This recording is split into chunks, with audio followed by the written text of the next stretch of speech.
Bonjour, bienvenue à tous et à toutes à cette nouvelle émission de La pensée et les hommes. Et nous allons parler aujourd'hui d'Apocalypse.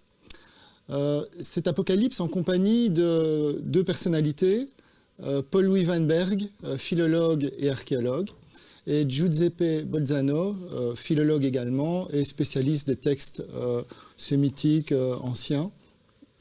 De l'hébreu ancien, de la Bible. Ok, très bien. Alors, première question. On sait que l'Apocalypse, c'est une révélation, révélation de la fin des temps, du jugement dernier, de cette période où les justes vont être récompensés. Mais alors, comme tu as beaucoup étudié l'Apocalypse de Jean, c'est pour quand ? Oh, je te remercie d'avoir posé cette question. En fait, l'Apocalypse propose trois réponses. Il y a Jésus qui pense que l'instant est proche, c'est-à-dire l'instant de la fin du monde, parce que l'injustice dans le monde est arrivée à un tel point que Dieu va être obligé d'intervenir. Ça, c'est un. Mais d'autre part, le nombre des jours du monde est décidé de toute éternité et Dieu ne peut pas se dédire. Et donc, il va devoir attendre que tous ceux qui doivent encore mourir, en particulier les martyrs, soient morts avant de pouvoir enclencher les opérations. Mais, pour rapprocher la fin du monde, Dieu finalement prend une troisième option, qui est de raccourcir les jours et les nuits de manière à ce que le temps passe plus vite. Ah ben c'est une solution originelle. Mais dis-moi, on sait que Jean a une vision. Et c'est de quel type de vision dont on parle ? Alors, c'est difficile à dire d'après le texte, parce que le texte est une élaboration littéraire extrêmement compliquée. Et il est tout à fait improbable que Jean ait réellement vu cela. Par contre, et aucune des autres apocalypses que nous connaissons, il y en a eu beaucoup, ne décrit exactement ce qui se passe, sauf un seul texte. Un texte qui vient d'un ouvrage qui s'appelle le Livre des Antiquités bibliques, qui est une paraphrase de la Bible. Et ce livre parle d'un certain personnage qui s'appelle Sénèse, et lui aurait eu une vision et dit ce qu'il voit. Et alors là, je vais vous lire le passage parce que c'est important et je ne voudrais pas me tromper dans les mots. Il dit « Voici que maintenant, je vois des flammes qui ne brûlent pas, et j'entends des sources qui s'éveillent de leur sommeil et qui n'ont pas de firmament. Ce n'est pas le sommet des montagnes, ni la voûte du firmament que je contemple, mais tout ce qui est sans apparence et invisible et qui n'a pas sa place dans l'univers. » Et alors, c'est ici que vient la phrase capitale qui articule ce qu'il vient de dire avec la création littéraire. Il dit « Bien que mon œil ne sache pas ce qu'il voit, mon cœur trouvera ce qu'il doit dire. » C'est probablement aussi la même expérience qui est arrivée à Paul, qui dans son voyage au troisième ciel, rapporte qu'il a entendu des paroles indicibles qu'il n'est pas permis à l'homme de dire. Autrement dit, le sujet se trouve dans un état altéré de conscience, et ce n'est que par la suite qu'il l'élabore d'une manière compréhensible pour tout un chacun. Ok. Alors je vais rebondir un peu sur toi, Giuseppe. Il y a manifestement une implication divine ici, indirecte ou directe. Est-ce que, d'après toi, il y a des textes où cette implication divine se pose dans les textes hébraïques, par exemple ? Oui, alors, ma vision, puisque nous parlons de vision, ma vision de la chose est un petit peu la suivante. L'Apocalypse, c'est quoi ? C'est le paroxysme de la providence divine. C'est Dieu qui intervient. Et je pense qu'il y a le même type de tension dans les textes bibliques entre un texte de type apocalyptique et un texte de sagesse ou un texte, je veux dire, de morale ou d'éthique, donc la façon dont l'homme se conduit au jour le jour. Et où il engage sa propre responsabilité, entre l'Apocalypse et ce genre de texte, qu'entre la sortie d'Égypte et un livre comme le livre d'Esther, par exemple. Dans la sortie d'Égypte, c'est Dieu qui intervient dans l'histoire. C'est Dieu qui intervient dans l'histoire pour libérer le peuple hébreu de la servitude, de l'esclavage et de sa destruction. Par l'intermédiaire de Moïse, Dieu va sauver le peuple. Quand on regarde dans un livre comme le livre d'Esther, eh bien, Dieu est totalement absent de ce texte, et le salut, à la question d'où viendra le salut, eh bien, dans le livre d'Esther, le salut ne viendra pas de la providence ou de la transcendance, mais de l'implication des hommes à prendre leurs propres responsabilités pour se tirer du mauvais pas dans lequel ils sont tombés.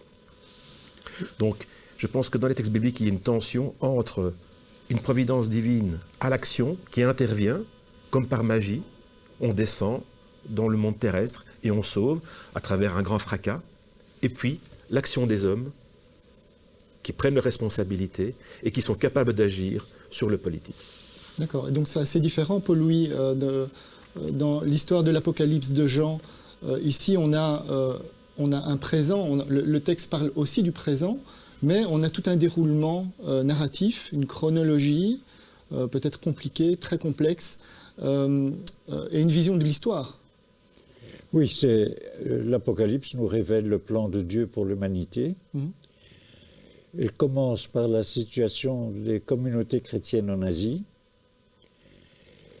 où il envisage plusieurs difficultés auxquelles les ont à faire face, les dangers qui viennent de l'extérieur, parce que les chrétiens ont eu épisodiquement des problèmes relationnels tant avec les autres juifs qu'avec les Romains. Ils ont des problèmes de dissidence à l'intérieur des communautés, parce qu'il y en a qui ont des visions différentes de la mission de l'Église et du Christ, et il y en a qui dont la ferveur religieuse se refroidit. Et par conséquent, ils ont tendance à manger des viandes sacrifiées aux idoles, ils ont tendance à se marier avec des filles qui ne sont pas chrétiennes, etc. Et donc, il y a toute une série de problèmes. Mais après ça, en fait, Jean de Patmos expose tout ce qui va arriver à l'humanité, et il commence par les signes avant-coureurs de la fin de notre monde et du jugement dernier. Alors on a là-dedans toute espèce de catastrophe sociétale, cosmique, etc. Puis il raconte 3 combats successivement de l'archange Michel, de Jésus, et puis probablement de Dieu, contre les forces du mal. Forces du mal qui sont représentées par des bêtes, l'une montée de la mer, l'autre de la terre, et qui en fait symbolisent le pouvoir de l'Empire romain. Et toute la seconde partie du livre est une polémique contre le monde romain, une polémique politique, donc. Puis vient le jugement en 2 temps. Les martyrs seront ressuscités les premiers, à tout seigneur, tout honneur, et puis, 1000 ans plus tard, le reste de l'humanité. Parce que les martyrs ressuscitent les premiers, parce que leur récompense sera d'abord de régner 1000 ans sur terre avec le Christ. Après quoi, le diable, présenté sous la forme d'un dragon, cette fois va réapparaître et se remanifester, et leur refaire la guerre aux chrétiens, mais une flamme qui vient du ciel va le liquider. Les autres, tout le monde ressuscite à la fin, mais les uns pour aller dans la Jérusalem céleste, et les autres pour être jetés dans les temps de feu et de soufre en fonction du jugement. Alors, cette troisième partie, la Jérusalem céleste, c'est une ville très bizarre. c'est une ville carrée, où les portes portent le nom des 12 tribus d'Israël, dont les assises portent les noms des apôtres. C'est une ville tout en or. Et puis, eh bien, il y a rien dedans. Ou plutôt si, il y a le trône de Dieu au milieu. Sur le trône, il y a Dieu le Père. Il y a Jésus parce qu'il s'est assis sur le trône de son Père. Et il y a tous les justes qui sont assis sur le trône de Jésus. Autrement dit, tout le monde se retrouve sur le même trône. D'en dessous du trône sort un fleuve de vie et, à mon avis, à cheval sur le fleuve de vie se trouve l'arbre de vie. Donc, si tu veux, le trône devient le point vers lequel tout converge. L'impression que j'ai, c'est que tous les justes vont se résorber en Dieu et vont participer à la nature divine d'une façon ou d'une autre, comme le Christ s'est retrouvé incorporé au Père. Une espèce de fusion, une communion, c'est assez étrange comme... Une fusion, c'est tout à fait étrange. Oui. Alors on peut dire que tout ça, ce sont des façons de parler, des métaphores, mais je pense que Jean a très savamment construit les images et ici, il empile tout. C'est pas pour rien. D'accord.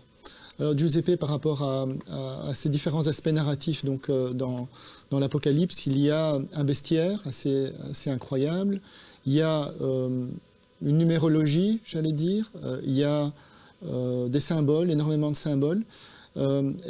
Comment toi tu pourrais lire à l'aune de la tradition hébraïque, par exemple?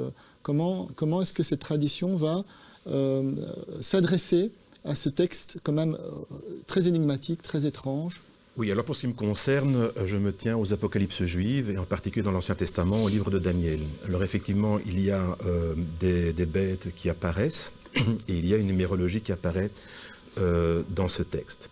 Je voulais juste faire une petite incise et rebondir sur ce que disait Paul Louis au début de son intervention.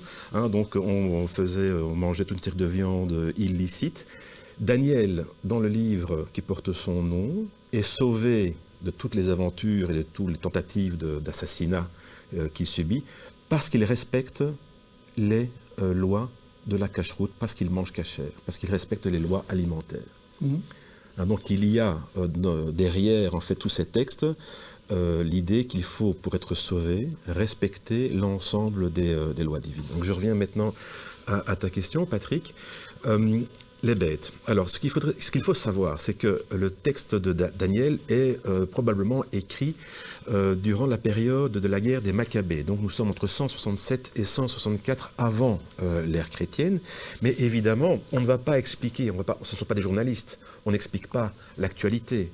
Donc, on va déguiser, on va habiller la réalité avec les vêtements de personnages du passé. Et là, le livre de Daniel va nous renvoyer à Nabuchodonosor, premièrement, celui qui a quand même détruit Jérusalem et qui a déporté les Judéens en Babylonie. Il va y arriver plein d'aventures, mais également à travers les bêtes qui seront mentionnées, on va comprendre qu'il s'agit de toute l'aventure d'Alexandre le Grand et de ses successeurs des Diadoques. S'il y a 4 couronnes, c'est parce qu'il y a 4 successeurs, il y a 4 héritiers.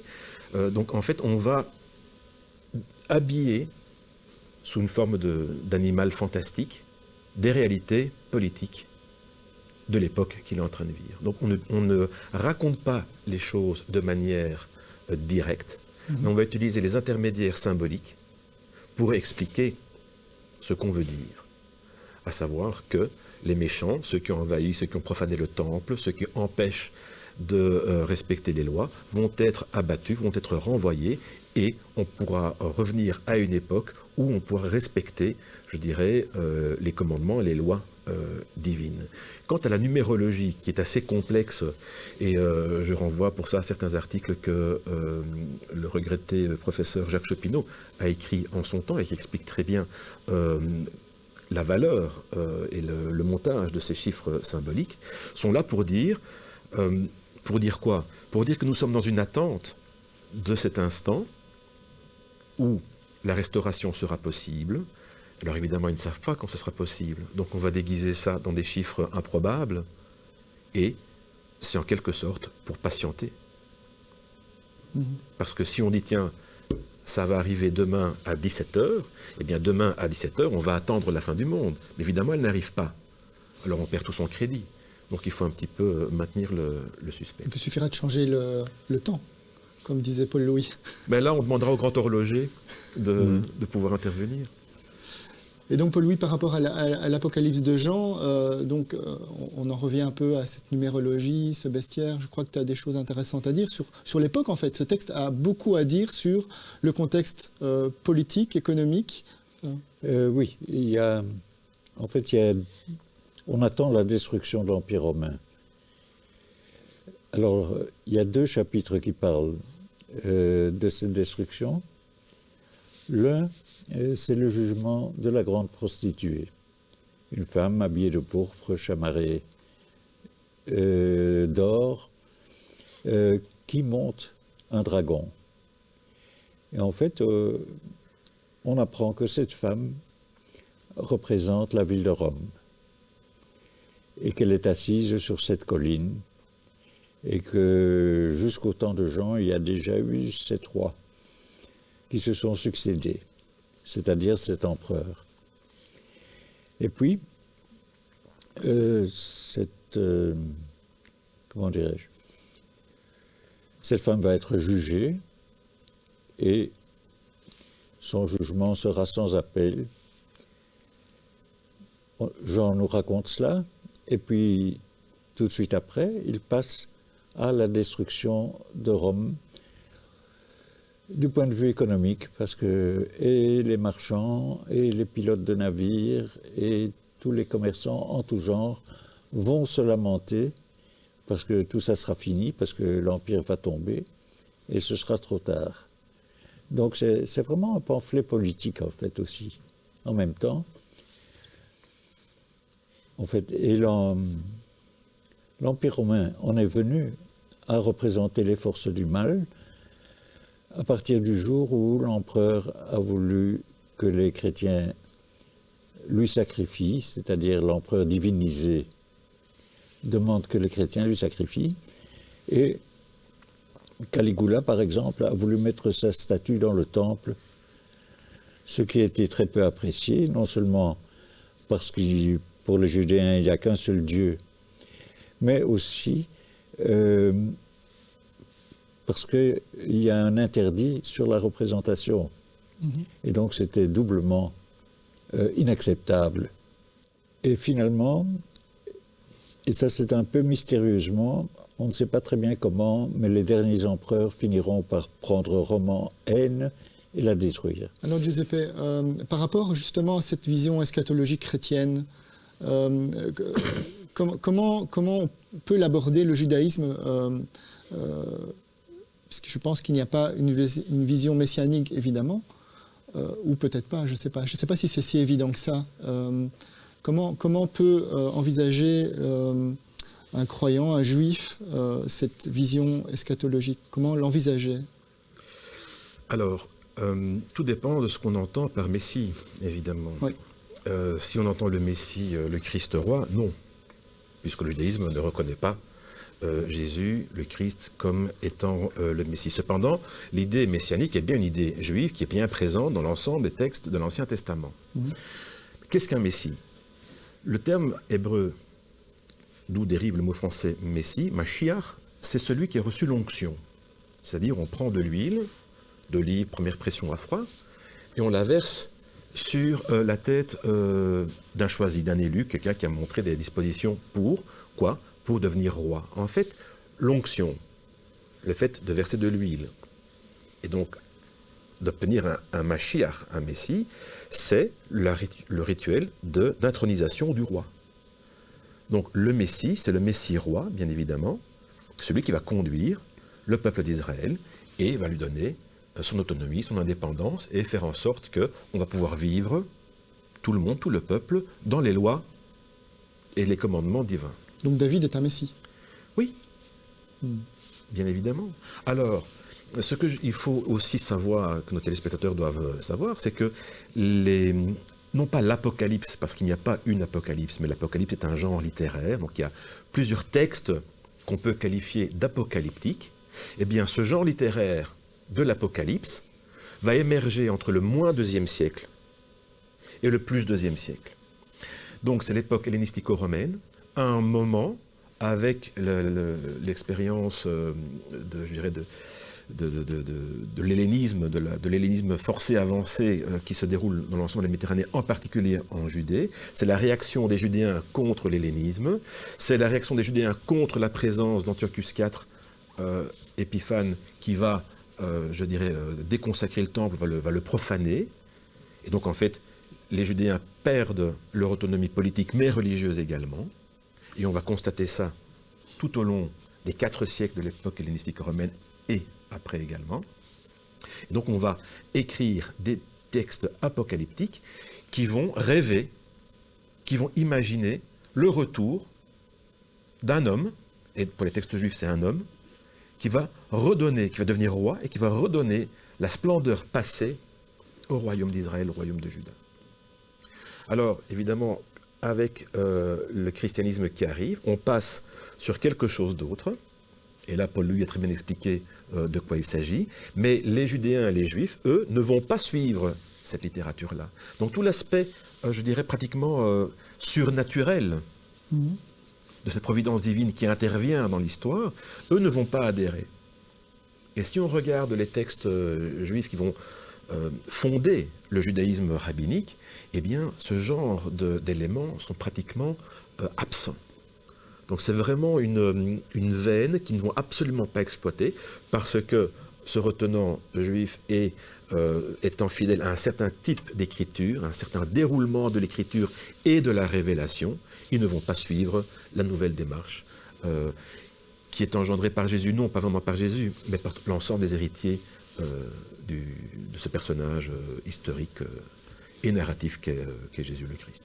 Oui, Paul-Louis, tu voulais rebondir? Oui, je voulais rebondir là-dessus parce que, en fait, l'Apocalypse a été écrite par un juif pour les juifs. Et c'est probablement ou un rabbin, ou en tout cas quelqu'un qui a été élevé dans le sérail et qui connaît ces textes absolument par cœur.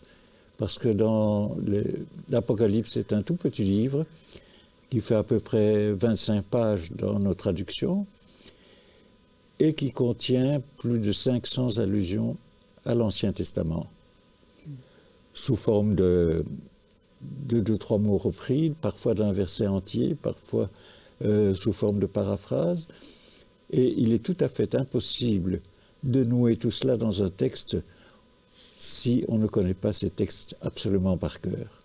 Alors il embarque la littérature prophétique, Isaïe, Ézéchiel, Daniel, il embarque une partie du Pentateuque, et ainsi de suite. Et donc, Jean, qui a rédigé l'Apocalypse, est un grand savant et un lettré juif. Et je dis qu'il s'adresse à des juifs parce que qui n'est pas juif et qui n'a pas eu cette éducation biblique ne se repère absolument pas dans le texte. Et on a un très bel exemple d'un évêque au IIe siècle de notre ère, qui dit ça c'est trop haut pour moi, je n'y comprends absolument rien. Mais il n'avait pas accès à cette tradition, à la profondeur de cette tradition. Manifestement, il n'avait pas cette tradition, et c'était un païen converti, et non pas un juif converti. Et donc là, il est perdu. Et c'est une expérience qu'on peut faire d'ailleurs avec nos contemporains. C'est que quand tu leur demandes d'ouvrir le livre, ils sont éberlués et souvent n'y comprennent pas grand-chose parce que les images fantastiques se succèdent à une cadence effrénée, parce qu'il y a des tas de jeux, de symboles en tout genre sur les animaux, les lieux, les nombres. Par exemple, le 7 qui est le nombre de Dieu et le 12 qui est le nombre des organisations humaines. Et on combine les deux, comme nous avons cet originaire de Mésopotamie, la Mésopotamie nous a donné les 7 jours de la semaine et les 12 mois de l'année. Mais nous avons aussi les 7 jours de la création biblique. Et il y a le Et chiffre les de 12 Néron tribus aussi. d'Israël. Oui. Il y a le chiffre de Néron. Il y a le chiffre de Néron, le fameux chiffre de la bête de 666. Comme en hébreu, les lettres de l'alphabet ont aussi une valeur numérique. Le 666 est la somme des lettres qui composent César Néron. D'accord. Bon. En hébreu. Ceci dit, comme chacun sait que par une série de nombres, on peut faire passer tout ce qu'on veut, il y a beaucoup d'autres interprétations qui ont été proposées aussi. Ouais. Et alors, Giuseppe, oui? Oui, je voulais rebondir sur ce que vient de dire Paul-Louis, et je suis tout à fait d'accord avec lui pour dire que Jean de Patmos est un juif qui écrit à des juifs, mais alors on arrive ici au sujet qui fâche, c'est que tous les juifs n'ont pas suivi, je dirais, l'aventure chrétienne, mais effectivement, le milieu de production de ce texte est bien celui-là. Et effectivement, qui n'a pas grandi dans cette atmosphère-là, et j'irai même plus loin, parce que, comme a dit Paul-Louis, Jean est un grand lettré, un grand savant. Donc même parmi ceux qui sont familiers de ces textes-là, ne pouvaient pas tout comprendre non plus. C'est la même chose pour les apocalypses et les textes, je dirais, dans l'Ancien Testament. Le milieu de production sont c'est pas des rabbins, en tout cas, des gens du milieu sacerdotal, des prêtres, en tout cas des très grands savants, qui ont composé ces textes de manière absolument subtile, complexe, en y mettant pratiquement tout ce qu'ils connaissaient. Et pour lire, ça va, mais pour le comprendre, il faut avoir les codes pour décoder cet ensemble-là. Et de fait, aujourd'hui, quand quelqu'un ouvre le texte de l'Apocalypse et voit ça, il a tendance à le prendre au pied de la lettre, et on se dit, mais enfin, mais c'est quoi ça? Et certains ne se sont pas privés de le prendre au pied de la lettre, et de faire peur à leur communauté en disant c'est exactement ce qui va se dérouler. D'accord.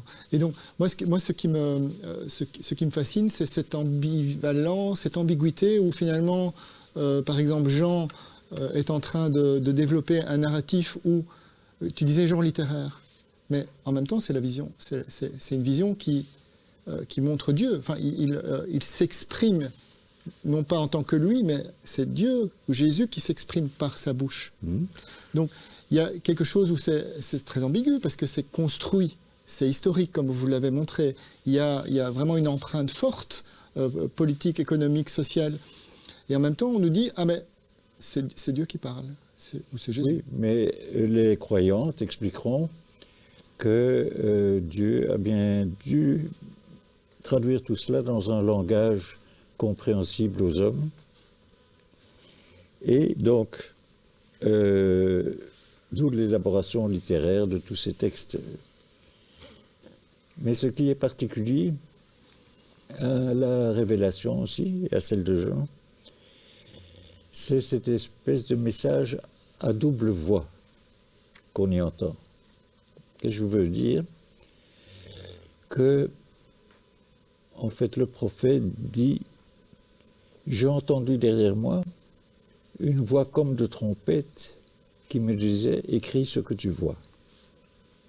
Et la voix comme de trompette, quand il se retourne, il se rend compte que c'est le Christ qui lui parle. Et le Christ lui parle, bien entendu, en langage articulé.